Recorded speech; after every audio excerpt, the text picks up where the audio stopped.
दोस्तों, जैसे कि आप सभी जानते हैं, हिंदू धर्म में यमराज को मृत्यु का देवता माना जाता है, जो यमपुरी में निवास करते हैं। मृत्यु के बाद आत्माओं को इस यमपुरी में ले जाया जाता है, जहां उन्हें या तो विलासिता से पुरस्कृत किया जाता है या उनके कर्मों के अनुसार दंडित किया जाता है। गरुड़ पुराण के 14वें अध्याय में यमपुरी का विस्तृत वर्णन किया गया है। आज के वीडियो में हम आपको बताएंगे कि यमलोक कितना विशाल है, कि वो कैसा दिखता है, इसे किसने बनाया और यमराज का दरबार कैसा है, जहां आत्माओं का उनके कर्मों के आधार पर न्याय किया जाता है। यह हम यह भी चर्चा करेंगे कि यमराज के दरबार में उनके साथ कौन कौन बैठता है और मनुष्यों को किस द्वार के दरबार में लाया जाता है। गरुड़ पुराण में भगवान विष्णु द्वारा गरुड़ को बताया गया यमपुरी से जुड़े आश्चर्यजनक तथ्य भी इस वीडियो के माध्यम से सामने आएंगे। आगे बढ़ने से पहले हम आपसे विनम्र निवेदन करते हैं, आप हमारे चैनल पर नए हैं तो चैनल को सब्सक्राइब करें और कमेंट में जय श्री नारायण लिखकर परमपिता परमेश्वर के प्रति अपनी कृतज्ञता व्यक्त करें। गरुड़ पुराण के अनुसार एक बार भगवान विष्णु ने अपने वाहन गरुड़ को जीवन और मृत्यु के रहस्य को समझाया। तब गरुड़ ने पूछा, हे प्रभु, मैंने अपने पवित्र वचनों के माध्यम से जीवन और मृत्यु के रहस्यों को समझ लिया है, लेकिन कृपया मुझे यमराज के दरबार का भी विस्तार से वर्णन करें, जहाँ मनुष्य और अन्य सांसारिक प्राणियों की आत्माओं को मृत्यु के बाद ले जाया जाता है और उनके कर्मों के अनुसार उनका न्याय किया जाता है। भगवान विष्णु ने उत्तर दिया, हे महान पक्षी यमराज, जिन्हें धर्मराज के नाम से भी जाना जाता है, यमपुरी में रहते हैं। यह क्षेत्र पूरी तरह से ब्रज से बना होता है, यहाँ तक कि नारद जैसे ऋषियों के लिए भी पहुँचना दुर्गम है।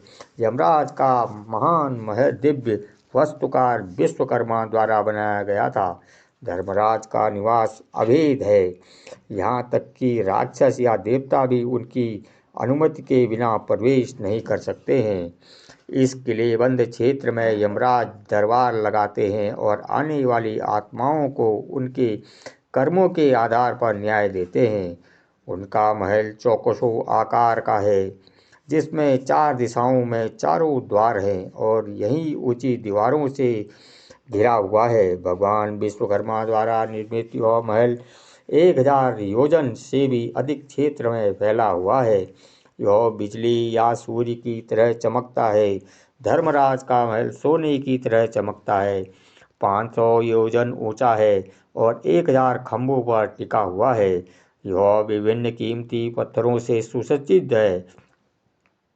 महल में लगातार सैकड़ों घंटियों की आवाज़ गूंजती रहती है। हमेशा ठंडी और मंद हवा बहती रहती है और वहाँ कई उत्सव होते रहते हैं। यमराज का दरबार बहुत खास है, जो 100 योजन तक फैला हुआ है। यह इच्छानुसार रूप बदल सकता है और स्वर्ग और पृथ्वी दोनों के भी सुखों से भरा हुआ है। ना तो अत्यधिक गर्मी है और ना ही ठंड है, ना भूख प्यास, ना ही कोई दुख। इस दरबार में केवल धर्म का पालन किया जाता है, कोई पक्षपात या झूठ नहीं चलता है। हालांकि दक्षिणी द्वार से लाई गई पापी आत्माओं को इस दरबार में दर्शन की अनुमति नहीं है, जबकि अन्य तीनों दिशाओं से लाई गई आत्माओं को दर्शन प्रदान किए जाते हैं। यमराज की सेवा करने वाले दूतों को यमदूत कहा जाता है। यमलोक के द्वारपाल को धर्मध्वज कहा जाता है, जो प्रमुख राक्षस, मादक और काल पुरुष यमलोक की रक्षा करते हैं।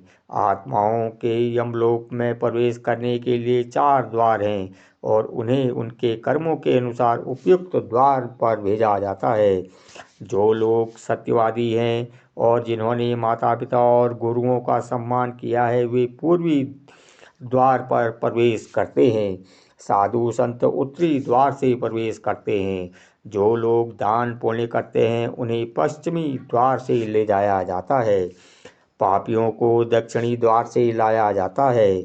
उत्तरी द्वार से प्रवेश करने वाले को कोई कष्ट नहीं होता और उन्हें सीधे स्वर्ग में स्थान मिलता है। उनका स्वागत दिव्य अप्सराएं भी करती हैं।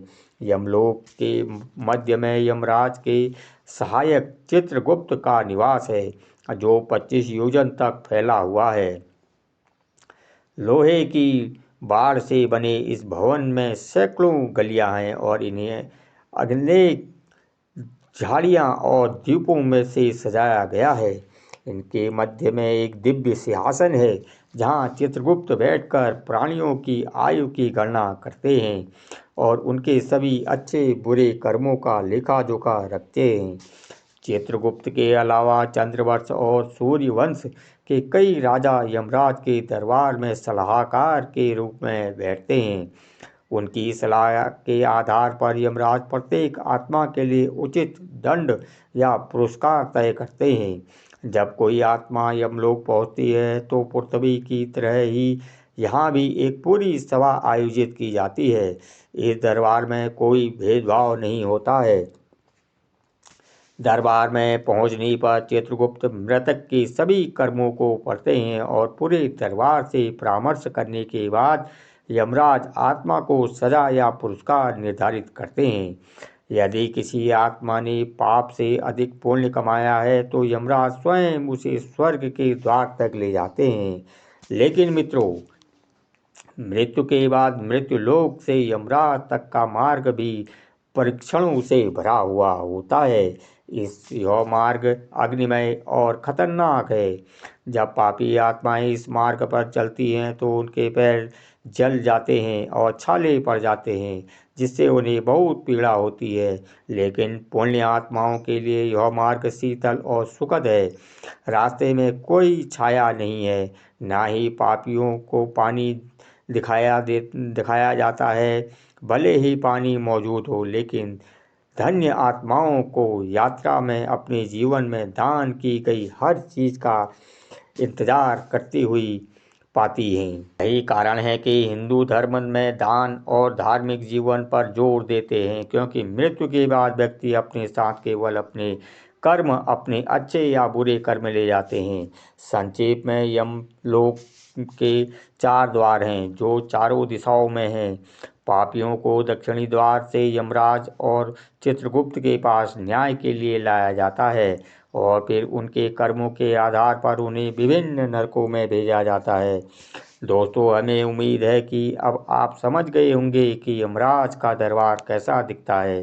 अगर आपको यह वीडियो पसंद आया है तो कृपया इसे लाइक करें और अपने दोस्तों और परिवार के साथ साझा करें। ऐसे और वीडियो देखने के लिए हमारे चैनल को सब्सक्राइब करें। सभी का कल्याण हो। आइए अगले वीडियो में मिलते हैं। तब तक के लिए धन्यवाद।